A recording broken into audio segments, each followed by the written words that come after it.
Со отстранување на асфалтниот слој, денеска започна подготовката за реконструкција на улицата Кајгана во Штип. Паралелно на овој зафат и активност на општина Штип се работи исто така и на улица Пиринска, на уредување на влезовите на неколку стамбени згради, се работи на улица Сајбие Демир во населба Сењик 4, исто така на уредување на влезовите на стамбените згради.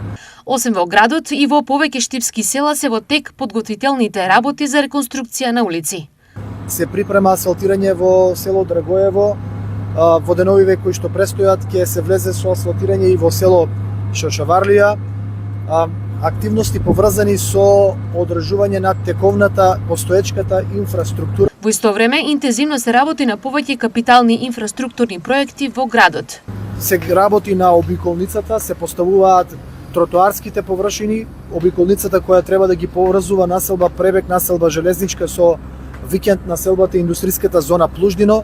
Интензивно се работи на трасирање на самата сообраќајница, на поставување на павер елементи. Паралелно на ова очекувам деновиве да се започне и со завршување на последната фаза од булеварот Партизанска, асфалтирање на булеварот Партизанска на потегот кој што беше спорен со изградба на нов кружен тек. Јорданов е оптимист дека до крајот на овој месец повеќе од наведените градежни активности ќе бидат завршени.